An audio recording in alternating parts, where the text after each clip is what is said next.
Is this what the Oumuamua truly does look like by the Webb telescope? Is that what the Oumuamua looked like? It was the first interstellar visitor to come our way back in 2017, and it just so happened to be the same time Hurricane Maria came through Puerto Rico, and the Arecibo telescope, the largest radio telescope in the world, was out of commission.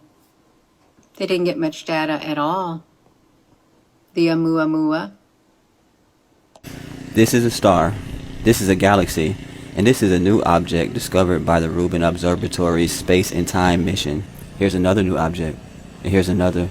This new telescope was made to scan the sky, and within the first 10 hours of it being on, it discovered 2,000 new objects, all moving in a swarm formation. Have you seen this video? This is the actual footage from the telescope. Look at all of these different objects. Tell me, are these just asteroids, just comets? Look how they're moving. So first we get 3i Atlas, then we get Swan R2, and now they turn on this telescope and they see a literal swarm surrounding Earth. Here, as you can see, they back the camera up and you can see it's literally a swarm headed towards Earth. They literally turned this thing on for like 10 hours, and in a 10-hour period they saw over 2,000 objects flying in a swarm, looking like they have intelligence to it. And everybody's wondering why all the governments and the militaries and everybody's coming together, having all these secret meetings and surprise meetings, and none of this is on the news. None of this is on the news. None of this Atlas, Swan, Lemon, none of it's on the news. And it's like, this is major news. Why is it on the news? And if you're wondering how they did this, this new telescope takes a video of the night sky every couple of days, and over a 10-year period it will make a complete video of the entire universe. This is called a Space and Time project, and this is the telescope that they're going to use to do it. So yes, this video is real, and as you can see, they found over 2,000 objects swarming in just the first 10 hours. You already know what I think. The kingdom is coming back. Let's be real. What is that? Are we being invaded? This is the book of 2nd Ezra chapter 9. In verse 1 it says, He answered me then and said, Measure thou the time diligently in itself, and when thou seest part of the signs pass, which I have told thee before, then shalt thou understand that it is the very same time wherein the highest will begin to visit the world which he made. All right, Shalom. I want to give all the praise, honor, and glory to Yahweh Bahasham, Yahweh Shai Bahasham Rakak Kudash. Double honors to the apostles and elders of Great Millstone who taught me this truth. Shalom to the hopeful elect. I'm back with another quick lesson through the Holy Spirit, the Rakak Kudash. All right. And we're getting ready to see some things, man. All right. These devils that are watching the heavens through their high-powered telescopes, they're terrified. Okay, because they know that Yahweh Shai and the heavenly armies are on their way to visit this world which he made. All right. Let's get James chapter 2 and verse 19. James 2 and 19, it says, Thou believest that there is one power or one God. Thou doest well. The devils also believe and tremble. All right. Again, these devils are terrified, man. Okay. They're watching daily. Okay. The chariots, what the world calls UFOs, UAPs. They're seeing the massive size of them. Okay. These ships that are bigger than the earth, that are headed towards the earth. Okay. That are surrounding the planet. Okay, they're watching these things, and a lot of this stuff is going unreported, the real news, all right? But it's so overwhelming that, you know, they just been declassifying all types of information coming out concerning the so-called UFOs, all right? You know, these people that work for NASA, the scientists, the elites of this world, okay, the world governments are all preparing for the return of the Lord, or the return of Yahweh Shem Yahweh Shai, all right? So the devils also believe and tremble. All right. This is James chapter 5. Straight to the point. James 5 in verse 4, it says, Behold, the hire of the laborers who have reaped down your fields. That's the Israelites. Okay, the laborers, the slaves. It says, Behold, the hire of the laborers who have reaped down your fields, which is of you kept back by fraud, crieth. Okay, the cries of the saints are being heard, and the cries of them which have reaped are entered into the ears of the Lord of Sabaoth, right? The Lord of Sabaoth. Let's get that word Sabaoth here. All right. Strong's G 4519. Sabaoth. Sabaoth. And it says, Lord of Sabaoth, Lord of the armies of Israel, as those who are under the leadership and protection of Yahweh maintain his cause in war. And the Lord is getting ready to wage war with this world, man. Okay, these are the armies that they're watching in the heavens. All right, this is why these videos are high level, man. Okay, they're seeing what's headed towards the earth. Okay, this is the Lord of armies, the Lord of Sabaoth, right? It says, Army Sabaoth, a military effort of the Most High. Okay, he's coming to wage war with this world. You see? Let's get into it here. An update now to a story that we have been monitoring for months. If you regularly watch Finnerty, you will be familiar with this next story.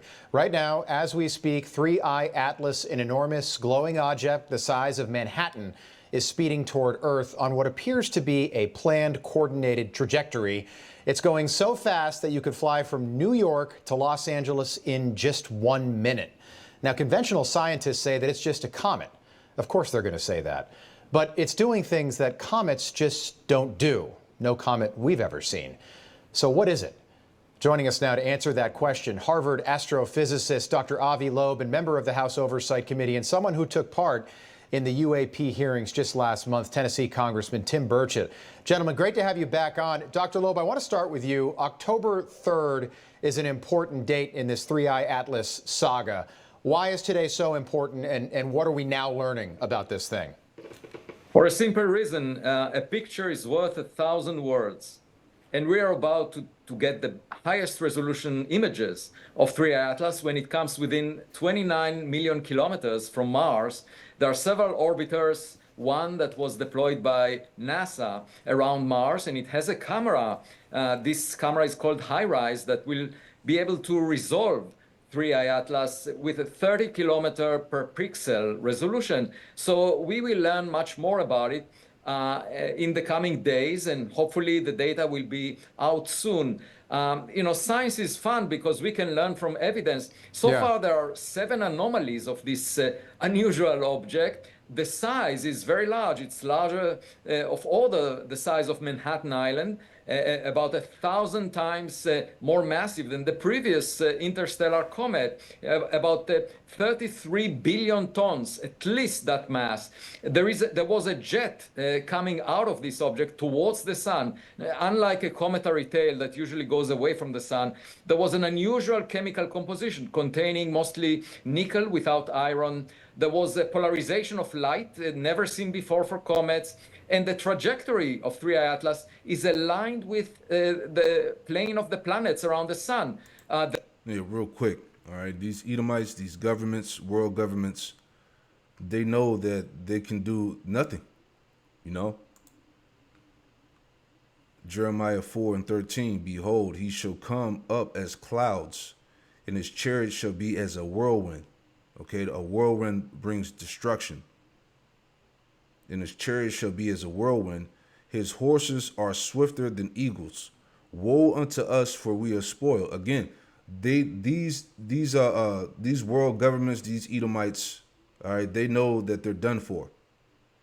All right, like Jake was saying in the beginning, they're having these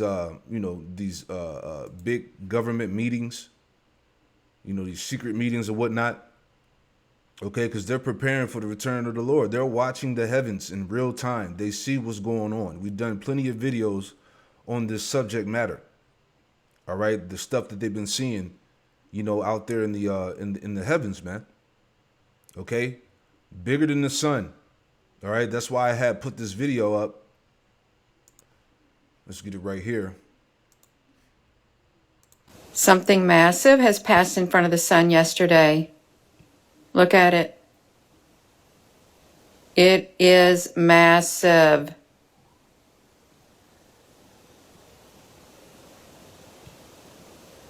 This is on 10-minute increments.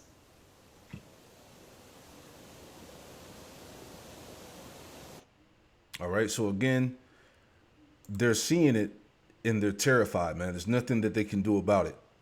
All right. This place is getting ready to go down. All right. So let's finish out the video. The arrival time was fine-tuned to come very close to Mars today and later to Jupiter and Venus. And, you know, and also I noticed that the arrival direction of 3I Atlas was coincident with the direction from where we got the most powerful radio signal back in 1977 that was called the WOW signal, still unresolved. From Sagittarius, and it comes from that direction, although we don't know the plane, but it comes from that direction in the solar system. So basically, Congressman, I know you just heard all of that. Dr. Loeb wrote the UN about this, saying this should be looked into. We're going to have the best pictures we've had yet from Mars of this thing, unless the government hides them from us, which they could do. Have you been briefed on this, Congressman? I have not, and I tell you, one of the reasons I admire so much Dr. Loeb is what he said. You know, we can learn from science. You know, he's not one of these arrogant jerks out there that looks down upon everybody else. He actually enjoys explaining it to folks like myself. He's a hero in this movement. And he's also a pretty brave guy because he takes some pretty tough stands with his scientific data. But yeah, this is the kind of thing that we need to be briefed on. You got to wonder what our scientific community, NASA and all the rest are doing right now. I realize there's a shutdown going on, but this is occurring before the shutdown. And this thing is heading our direction, Congressman. I just want to ask you about one other issue while I have you. Sorry to cut you off, sir. You received intelligence that suggests that there are perhaps deep water alien bases right now sitting on the ocean floor on this planet. Is that accurate? I would say that's pretty accurate. Can you go into more detail? How long have they been here? Where are they? Well, I'm extrapolating all this with my East Tennessee vernacular. So we've got five or six deep water areas of our oceans. We actually know more about the surface of the moon than we do about these areas. And these are areas where we have a high frequency of UFO or UAP sightings. We've had naval folks have told me pretty high up that they've actually tracked these things. Now, we have stuff that can go underwater probably 30 to 40 miles an hour, maybe something a little faster that the Chinese haven't stole from us yet. And we've tracked things big as a football field going 200 miles an hour. Now, I realize in the water you extrapolate that to knots and all that, but... Yeah, what you gonna do against that, man? Something the size of a football field, bro. Moving 200 miles per hour underwater. All right. Again, these scientists, all right, they're seeing all types of stuff, man. There's a lot of things that's going on around the earth that's not being fully reported. All right. But that's why I said we're getting ready to see some shit, man. The Lord is about to magnify that power. Just for good old East Tennessee common sense, 200 miles an hour, something the size of a football field. And we don't know what it is. And these are in these areas. So, yeah. There's something going on there, and whether it's something that's been here for millennial or whatever, and I'm not afraid of it. I'm kind of like Dr. Loeb. I love to study this kind of stuff. It's the scientific material there he's the one that disclosed some things that were found that were extraterrestrial in our oceans, and he's brave enough, I believe, to come forward with those. So I'm looking forward to some more talks about this, but I think I've kicked the hornet's nest because it was just in a casual conversation with a blogger, and I discussed it. It wasn't in a classified setting, so I could talk about it. But I always remember the last thing this one high-ranking official told me as he left my office. He was right close to me as I am to my phone in my barn right now, and he said, Tim, they're real.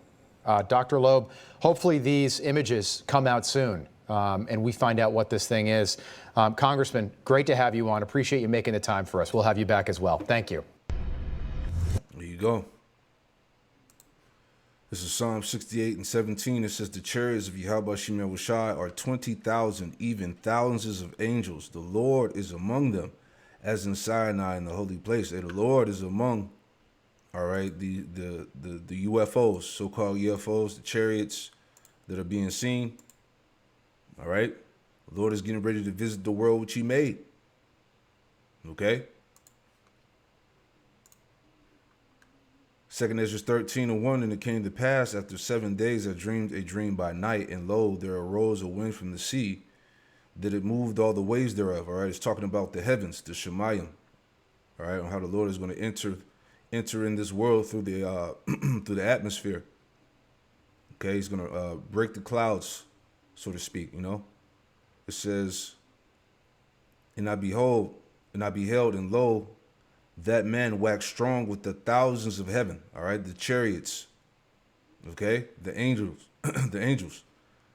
That man waxed strong with the thousands of heaven, and when he turned his countenance to look, all things trembled that were seen under him.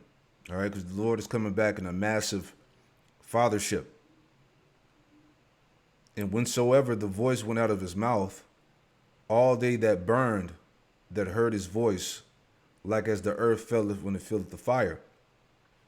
And after this I beheld, and lo, there was gathered together a multitude of men out of number, and from the four winds of heaven, to subdue the man that came out of the sea. But I beheld, and lo, he had graved himself a great mountain, and flew up upon it. All right, so Ezra is describing the Lord's return. You know, him coming back in a mountain. He described it. That's how massive, okay, this fathership was. He likened it unto a great mountain. It says, but I would have not seen the region, or the place whereout the hill was graven, and I could not. And after this I beheld, and lo, all that were gathered together to subdue him were sore afraid, and yet there is fight, because the Lord is going to show up in the midst of World War III. All right. And lo, as he saw the violence of the multitude that came, he neither lifted up his hand, nor held sword, nor any instrument of war. But I only saw that he sent out of his mouth as it had been a blast of fire, out of his lips a flaming breath, and out of his tongue he cast out sparks and tempests. All right, that's that laser beam. All right, that laser fire. And they were all mixed together, the blast of fire, the flaming breath, and the great tempest.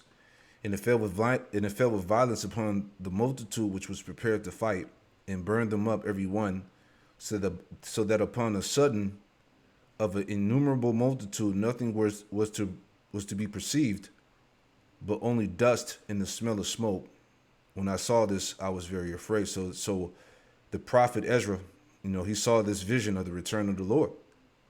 All right, and I thought it was heavy as I brought this out before. Let me pull it up.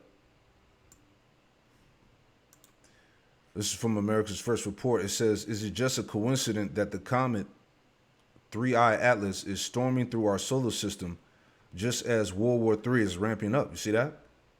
So as World War III is ramping up, the Lord is on his way.